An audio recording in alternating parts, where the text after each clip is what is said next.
How is you kamag-anak? Nag-subscribe ka na ba?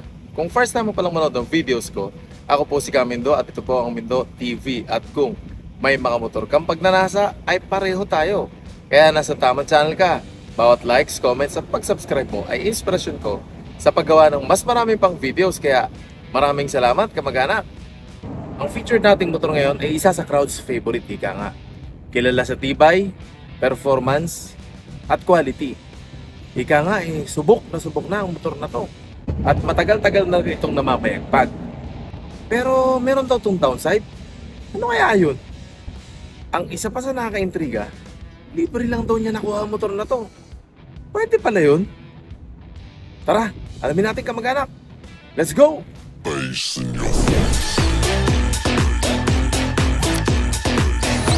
What the hell is going on down there?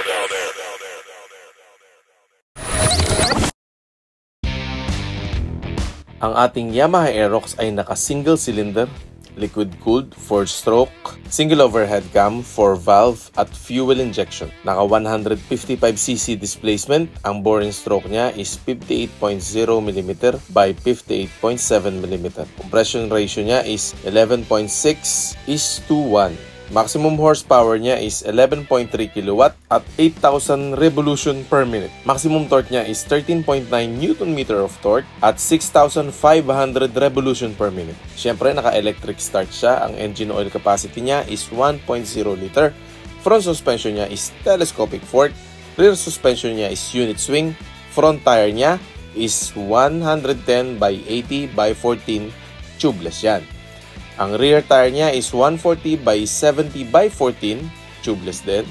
Ang front brake niya para sa Mio Aerox S, naka-hydraulic single disc brake with ABS, single channel. At sa Mio Aerox naman ay naka-hydraulic single disc brake na parehas rin ang size nila, 230mm. Ang rear brake nila ay pareho naka-drum brakes. Ang headlight at taillight nila ay parehas na naka-LED. Overall length, width, and height nila is 1,980 by 700mm by 1,150mm. Ang seat height niya is 790mm. Wheelbase is 1,350mm. Ang ground clearance niya is 145mm.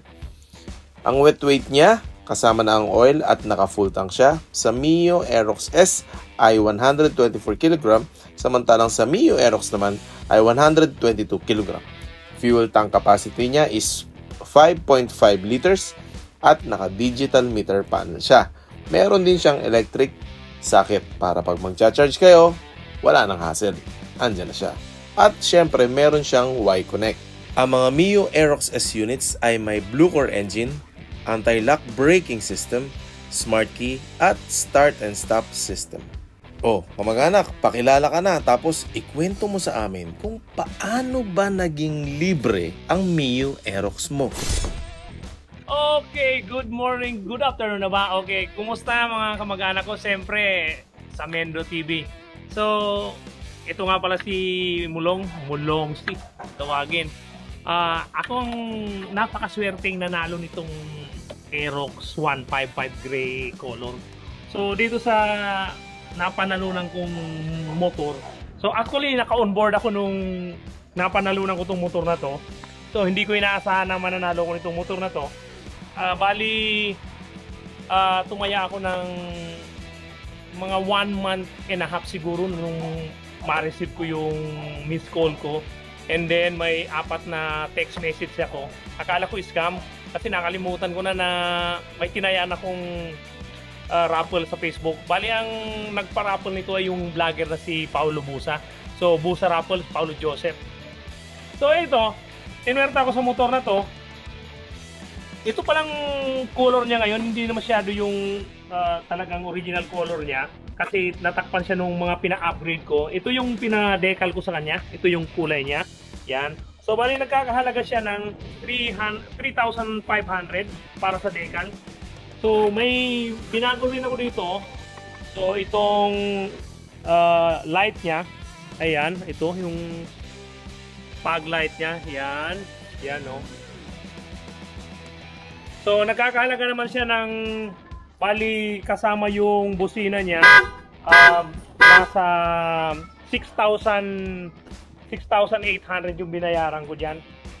And then, kasama na rin pala yung muffler. So, pina-upgrade ko rin yung tires niya. Ito. Bali dati siya 140, 70-14 yung laki niya. So, bali sa likod yung gulong niya. So, sa harap naman, ang original size ng gulong niya is 110, 70 by 14. So, ngayon, yung upgrade ng gulong ko sa kanya yon is 120, 70 by 14. So, yan. Medyo mas maganda yung kapit niya kasi ang kinuha kong gulong ay yung Pirelli. So, bali made in Indonesia siya. Pero magandang kapit. Nasubukan ko na. And then, may nakalimutan pala ako. Yung kasama dun sa pinagawa ko na rin dito sa, bali yung busina niya, binago ko na rin. Yung busina. So, yan ang tunog ng busina niya bago ngayon. So, yan. Medyo maganda yung bigay sa akin itong motor na to. At ito, inalagaan ko naman. Thank you nga pala kay Mr. Paulo Busa. So, siya ang nagparapol nitong at nabigyan ako ng pagkakataon na magkaroon ng Aerox. Yung new version ngayon, yung 155. Yan, ayan oh. Medyo pinagwapo ko siya. Tapos, ito lang ang binili ko kay Paulo Busa, yung yung top box niya. And then, pati yung lagayan niya, yan. So, bali nagkakahalaga siya, kasama na yung isang helmet.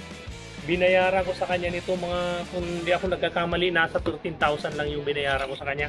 Kasama na itong kinabitan niya. And then, meron din siyang kasamang original helmet na SEC. So, bali wala sa akin yung SEC helmet, ibinigay ko rin sa tito ko. Yan. So, ito pala yung muffler. Ganda nung muffler. Medyo patunogin natin, iba yung tunog na nung ngayon.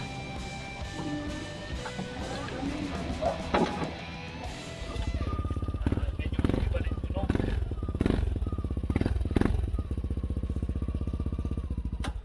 Yan. So, yan. Ito pa nga pala, meron pa akong isang in-upgrade. So, bali yung niya, yung stock na spring niya, binago ko siya. So, dalawa. Palit na rin yan, dalawa. Ito magkabilaan. So, ang bayad ko lang dyan is medyo mura lang yan. Nasa 2,200 lang yan. Bali dito lang ako napamahan sa gulong, muffler. Tapos yung pagpadekal ko nitong kulay niya. Pero pwede naman to baguhin uli. Yan. Pero yung mga gusto nga palang magpapalit ng decal, paiba ng kulay ng motor nila, pag gusto pagandahin, punta lang kayo sa Sprint Decal. Kaso medyo malayo lang, matatagpuan nyo po yan ay sa papuntang sa General Trias, Cavite siya. Medyo malayo-layo. Basta kung gusto nyo magpapogi ng motor, search nyo lang Sprint Decal. Yan, makikita nyo.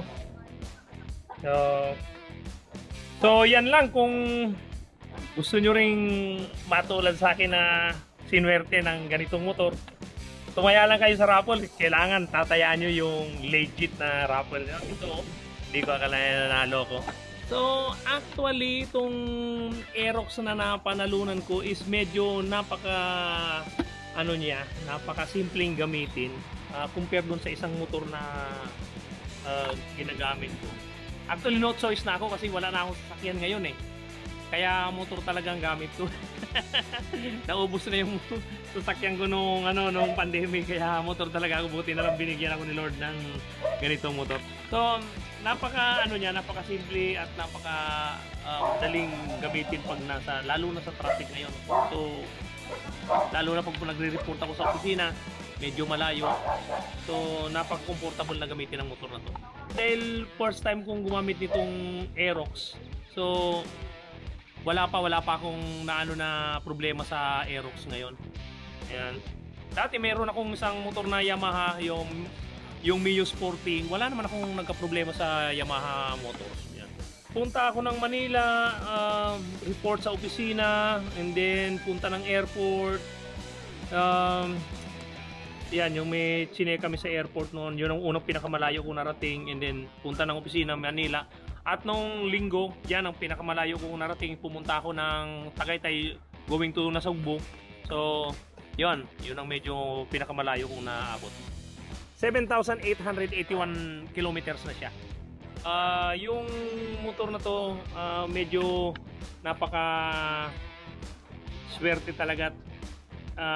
Sabi kong masasabing swerte ko at di ko makakalimutan, lalo na nung na pumunta ako ng Manila, dahil itong motor na to ang ginamit ko para sa susunod na kontrata ko. Ito ang ginamit kong service pagkuha ko ng US visa ko.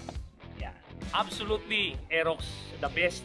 Talagang napaka simpleng i-drive.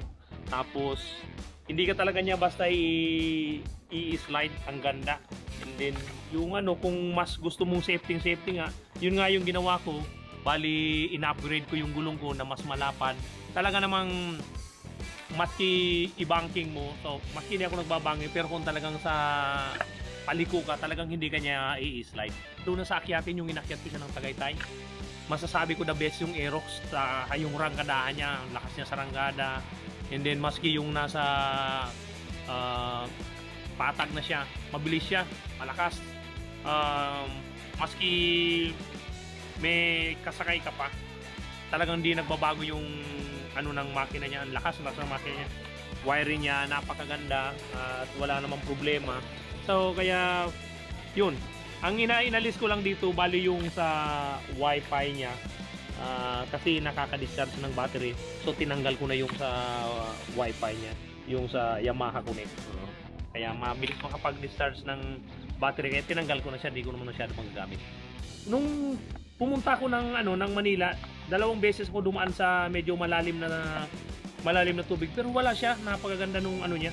Tuloy-tuloy, bastang actually naman sa motor, bastang hindi mo tinigil yung yung makina pag nasa baka, hindi ka mamamatayan ng motor. Pero after that, wala akong naramdaman na nagka-problema sa motor kahit nilubog siya sa baha.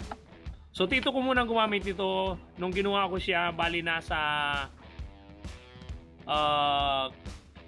230 kilometers pa lang yung takbo niya. So hindi naman ginagamit masyado ng tito ko. And then dito sa bahay, so ako lang talaga gumagamit ito. Yun, yung si anak ko, yung si Erica, so nagpa-practice siya. Balak niyang gamitin to. Wala naman ibang gagamit dito, siya lang naman gagamit pag-alis ko. Kaya practicean talaga niya. Ang masasabi ko lang, napakaswerte ko dito sa pagkakakuha ko itong motor na to. Na una nga masasabi ko, yung na wala naman kasing minsan ginagawa sa barko, nagbukas ako ng Facebook ko, and then nagpop sa akin yung page ni Paulo Busa. So Busa Raffle lang nakalagay. So kinli ko nga yung ang page nila, and then reply sila sa akin. So nag-reply back naman ako. Sabi niya sa akin, "Sir, baka gusto nyong kumuha ng tumaya ng ng raffle." So sabi ko, "Sige, magkano ba?" "Sir, 300 lang naman." So tumaya ako ng 300. Sabi ko, "Sige, taya ako ng 2." And then ang alok sa akin nung chat ko, sabi niya, "Sir, merong nag-back out na number, baka gusto nyong kunin." So ayun, yun ang napakaswerte, kasi yung backout number, yun ang nanalo, at itong lumabas ng motor to. Bali, ang winning number na itong motor na to ay yung backout, yung hindi nagbayad ng kumuha ng raffle. So hindi niya binayaran yung kinuha niyang slot. Sa akin in-offer, at ako nakakuha nitong motor to. Kaya masasabi ko na para sa akin talaga to, at thank you kay God na yun. Kahit nasa malayo ako, yun, binigyan pa rin ako ng blessing. At actually matagal ko na rin talagang gusto bumili ito nung Aerox na to. At may plan nga sana ako nung bumaba ako, bibili sana ako nung Dominar. So di ko na kailangan bumili ng Dominar kasi may Aerox na ako. So sa muli po, thank you very much, and kumusta uli sa kumpare ko sa Mendo TV. Pre, kumusta? Pag sinuswerte ka nga naman talaga, congrats pre sa bago mong motor. Ingat kayo ng OBR mo sa pag-ride. O ano ka mag-anak?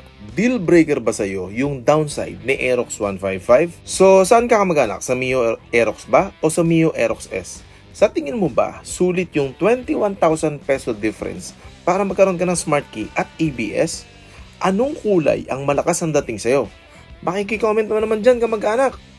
See you in my next one. Thank you ulit guys sa panonood ng video, at subscribe kayo sa Mendo TV. Bass in your face.